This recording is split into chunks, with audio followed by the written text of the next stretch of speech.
Hey, everybody, welcome to Leaders Lead. I am here today with the Matt Whiz Buckley. Matt, thanks for joining us. What can you tell us today about who you are and what you're working on these days for the crowd that hasn't been introduced to you yet? I appreciate it, brother. Thanks for having me. You bet. You can call me Whiz. It's Matthew to my wife or my mom if I'm in trouble. So I prefer you call me.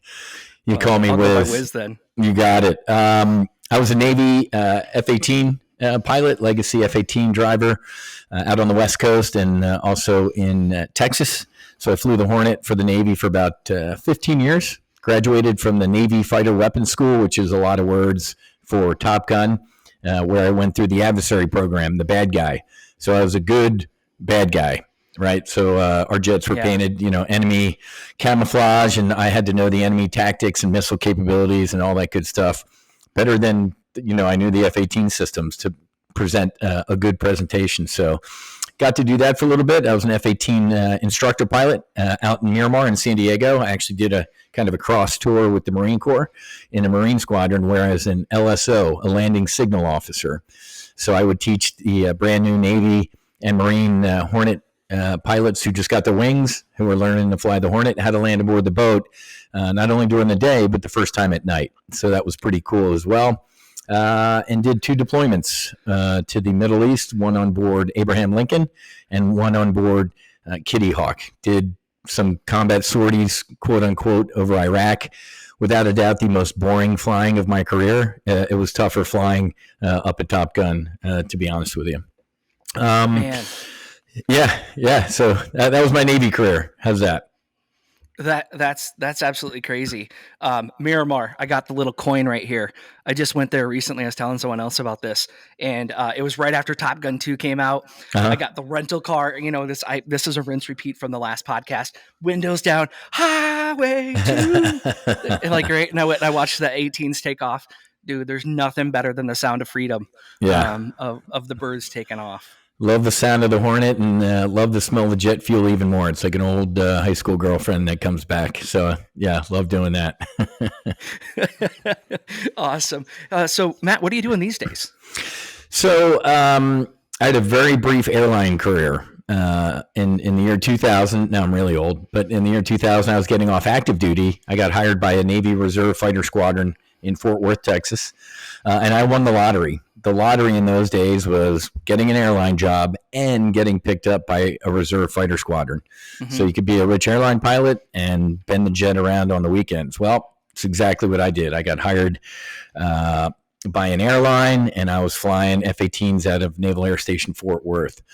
Well, that airline on the morning of September 11th scheduled me for my first trip. So I was, the morning of September 11th, I was packing for my first trip from DFW to Miami to Cancun. So the night of September 11th, I was supposed to be in a conga line, with some hot flight attendants. But my wife came in the room and said, "You better come in the living room." Plane hit the World Trade Center. I said, "I'm busy, woman. Small airplane, bad weather." And she kind of had that look on her face, like she had seen a ghost. I'm like, that's not a good look. So I went out and saw what probably you all saw. Beautiful day in New York City, not a cloud in the sky, and big smoking hole.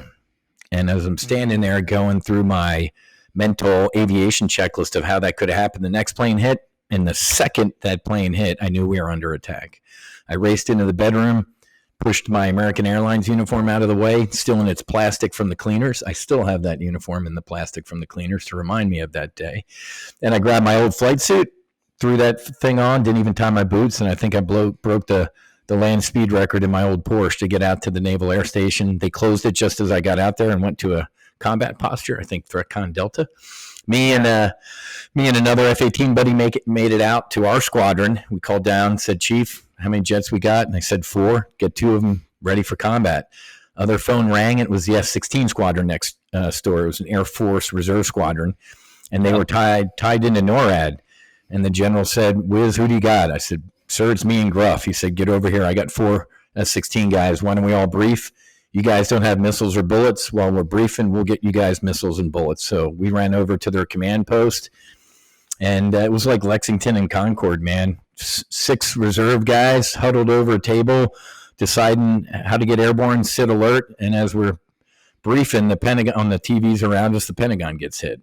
I mean, it was insane. So the Air Force guys are rich; they got a lot of money, so they got airborne. They got airborne first, and Gruff and I sat at the end of the runway waiting for them to land, and then we'd get airborne. But of course, by that time, all the airliners had been forced down. So, a week later, I got a photocopied letter from American Airlines that said, "Dear crew member, you're furloughed." And if you don't know, furloughed's a polite airline term for fired or laid off. So I had to scramble.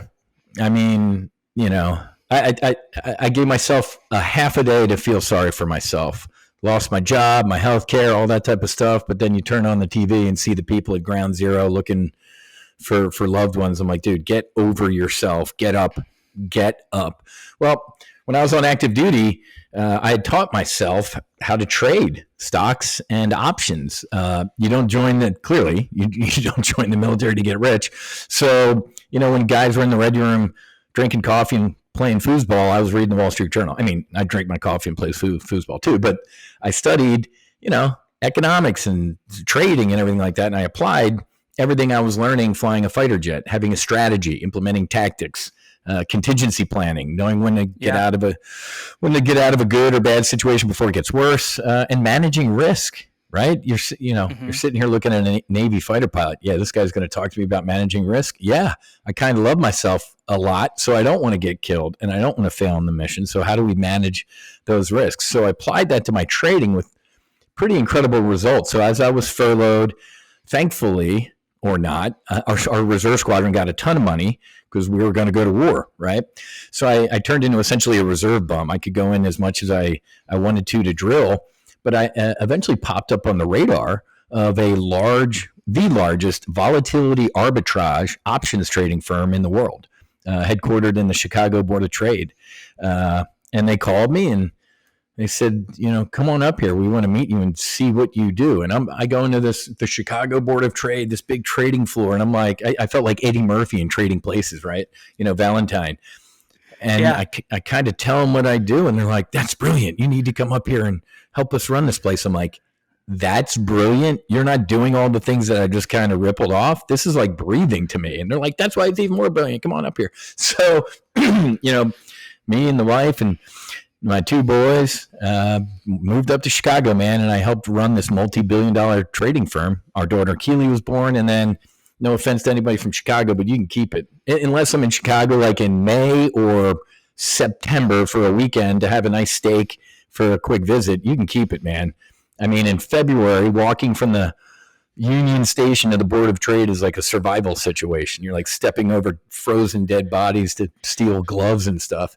So I said, you know what? I'm a Navy guy. I need a beach. I need sun. I need ocean. So my wife is from Boca Raton, Florida. So I said, hey, okay, let's do this on our own. So I moved down to Boca in 2009, 2010, and I started a firm called TopGun Options, where I teach people how to trade equity options.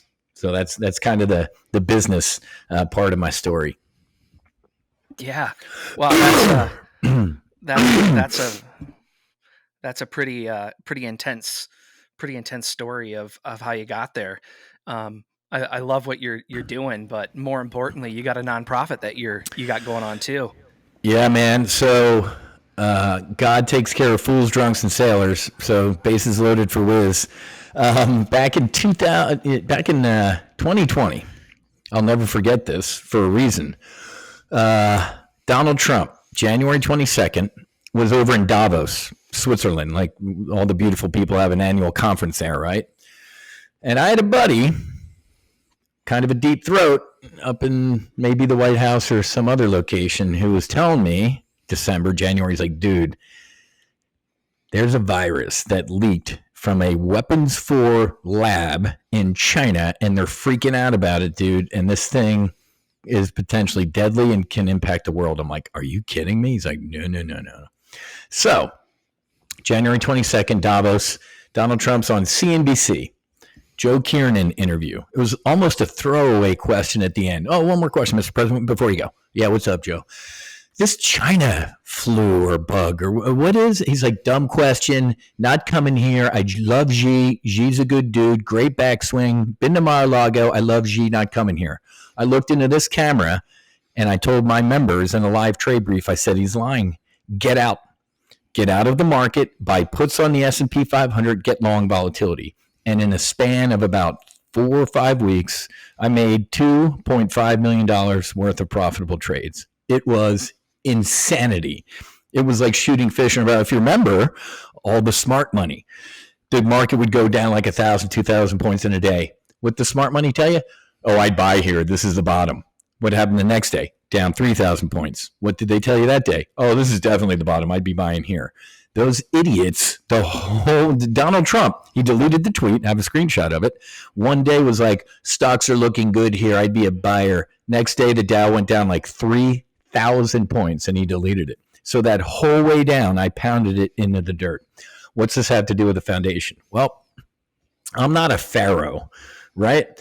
When you die, they ain't putting it in your casket. You're not taking it with you, right? It'll be easier for a camel to pass through the eye of a needle than a rich man to enter the kingdom of heaven. So in 15 years of fighter aviation, I lost 16 brothers, not one combat loss. Stupidity, mechanical, more stupidity, weather, stupidity, mechanical, you name it. So along the way, I also lost 3 F-18 brothers to suicide. One of them, his picture's right over there, Eric Swenson, Swede. He was a groomsman in my wedding. Beautiful wife and 5 kids, and he put a bullet in his head. So I'm sitting here looking at all this disgusting money, and I'm like, you got to do something about veteran suicide. I had no idea what I was going to do. How do you stop veterans from killing themselves, right? Because, when it happens, we all look around and go, who would have known, or we didn't know if we only had known. So I was racking my brain as to how to pitch into the fight to stop it. And that's when a buddy of mine's like, dude, I know there's a couple SEALs, Navy veteran SEALs that go down to Mexico and they do psychedelic assisted therapy. And there's a really cool group going down in a couple weeks. Would you like to go? And I said, man, going to Mexico for a weekend and do drugs with Navy SEALs? That sounds like an awesome time. Sign me up. Not many people would sign up for that, Whiz. Like, that is like a really? no-fly zone for most people, man. right? Because they're like, oh, dude, this could go really wrong in a hurry. I'm like, dude, that just sounded like a great weekend. I had no idea what I was getting in for. So it turned out that one of the Navy SEALs, everybody probably knows very well, Marcus Luttrell, the lone survivor. Yeah. Read the book, seen the movie, Navy Cross recipient. The other guy I went down there with was JT, Jared Taylor, one of the founders of Black Rifle Coffee. So me, JT, another Navy veteran SEAL, and an NFL player who was suffering from horrific CTE, TBI, right? Civilian CTE, we call it traumatic brain injury. And man, we went down there, and we don't have enough time on your podcast. Let me give you the cliff notes. It saved and changed my life. Now I'm going to really age myself. I got 3.5 decades of therapy in a weekend. I lost, before I went into the Navy, most folks, I'm not going to say most. Let's just say there are folks who have had some tough childhoods, right? When I was an Irish Catholic kid from South Jersey, South Philadelphia, typical Irish Catholic family. I was an altar boy, God, the whole 9 yards. And my middle sister, Monica, was killed by a drunk driver at Villanova University. And that was a hand grenade in the middle of our family. My parents were I was never the same until this medicine, but it was a horror. Also around that time, I suffered some childhood sexual trauma. So I carried both of those things into the Navy. Okay. I didn't shed that trauma going into the Navy. I just kind of hit it. And then, as we said, I lost 16 buddies, 3 suicides, a lot of shit I'm carrying around. Right. I didn't know that. Or maybe I did, because it came out in alcohol, it came out in drugs, it came out with stupid decisions in my life. And man, as a result of the medicine, it is medicine, wasn't drugs. What I did was from the earth. Everything that's needed to heal us, God put on this planet for us to use. And then man made it illegal in some cases. But anyway, man, the first day I did what's called ibogaine. It's from the root iboga, I-B-O-G-A, which is the world's most powerful psychedelic. Without a doubt, the most spiritual experience of my life. 12 to 14 hour. Got to see my sister again. My dad died years later after my sister did of a broken heart, period. He died of a heart attack at 65, strong as an ox. I had never, since she died, he never smiled again. And I will tell you, bro, on the medicine, there was my sister and there was my father. And they could not have looked more perfect. And when I saw them, I was at peace. And then pixelated is a bad word. They started to go away, and it was a horror. I'm like, don't leave me again. And they came back, and they smiled even brighter. But this time, I followed them, and they went into everything. They went into my daughter. They went into me. They went into the trees. They went into the sun, and I was healed. They never left. They're with us right now on this podcast. They're with me every day, and soon I'll be with them. So, man, I got up that night. Then there was a trillion things happened during that journey. I was a drinker. I don't know if you can be a good drinker, but I was a bad drinker. Irish, not a good drinker. Saying. Yeah. Man, I couldn't even look at alcohol for 8 months after the medicine. JT and Marcus haven't had a drink since. I'm back to having a glass of wine with my ribeye, but old Whiz, a glass of wine was the bottle. Now, a glass of wine is a glass of wine. So alcohol, 99.9% is out of my life. And even the glass of wine I have with a steak, I'm like, it just kind of looks good. But old me, dude, was a drinker. So this medicine saved and changed my life. I got back from Mexico, and I said, this is it. This is how I'm going to end veteran suicide. So I started a foundation. It's called the No Fallen Heroes Foundation. Everybody's a hero. Well, you and I, we don't call each other heroes. Nobody. You're a hero to somebody, man. My dad was my hero. My wife's my kid. So you're a hero to somebody. So at the No Fallen Heroes Foundation, our mission objective is to provide healing grants, because I don't want veterans or first responders to come out of pocket. I mean, you incurred trauma serving this country. The fact, I tell people the number one mission objective of the No Fallen Heroes Foundation is to not be the No Fallen Heroes Foundation. What am I doing? The government spends $7 million a minute, and here I am begging for donations to send guys and gals to Costa Rica and Mexico to heal. So I'm a little pissed off about that, but I do have some good news to share. So it was Monday night. So Monday night, I got back from our first healing retreat in the United States. Yeah, man. We've been going to Mexico. We've been going to Costa Rica. And my number one mission objective of the No Fallen Heroes Foundation was to start healing our heroes at home. What a concept, right?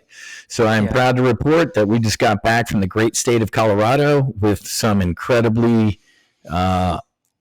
healed or in the process of healing human beings. A first responder who was one of the first guys in the door at the Columbine High School massacre, into the library. I remember that April 20th of, I forget the year. The year escapes me. It was the day after my birthday. My birthday is April 19th. No, wow, yeah. Middle school when it happened. Yeah, it was a horror. So he was carrying around that for a long time. And then we also had an Army medevac pilot from the Screaming Eagles, and saved a lot of lives, but he also carried a lot of souls. So both those guys showed up looking like that, and they left looking like completely different human beings. So let me be clear. There are so many ways to heal. Hot yoga, breath work, walk on the beach, climb to the top of a mountain in flowing robes. Many veterans and first responders have seen some pretty radical shit. these medicines can potentially be some pretty radical healing. So, there were some ridiculous sentences that I heard before I started doing this medicine work, and now I know they're all true. And one of them is the medicine calls to you. Now, if you don't know what that means, it's not calling you. But if anything that I said resonates with you and you kind of go over to Google or you start the medicine calls to you. So this is some potential pretty radical healing. Let me be clear. This ain't, me going to Mexico, do some drugs with some SEALs. This is not recreational. This is the furthest thing from recreational you can get, right? And it's really interesting because, the government does a great job of labeling things the exact opposite of what they are. The Inflation Reduction Act caused inflation. A Schedule I drug, the definition of a Schedule I drug is no therapeutic use and a high risk of addiction. That's a fucking cigarette, man, or alcohol. No therapeutic use and addictive. They'll kill you. These medicines are anti-addictive. The more you take, God's like, the less they're going to work. And it was the most therapeutic experience of my life. So go figure. Alcohol, tobacco, legal. These healing medicines, illegal. And for anybody who's got half a brain, you know why. Because in the 60s and 70s, when people started exploring with the stuff, the government's like, wait a minute. You healed yourself. You found love. You don't want to fly to the other side of the planet and kill somebody you don't know. That's subversive and anti-American. You're going to jail. So my mission objective, aside from healing our vets and first responders and providing these healing grants, is getting on an airplane and flying to D.C. often and pounding the pavement and talking to I'm not going to call them leaders, I'll call them lawmakers, because a lot of those people couldn't lead their way out of a paper bag, to get these medicines legal for therapeutic use. I ain't talking recreational, man. I am talking therapeutic. So in the right set and setting, good things can happen with these medicines. Yeah, absolutely. So good thing we didn't ask you any in-depth questions yet. When does that start? Now we dig into it. So before we get going, if people don't know who you are or what you're about yet, maybe we should start over. Yeah, exactly, man. Now for the big stuff.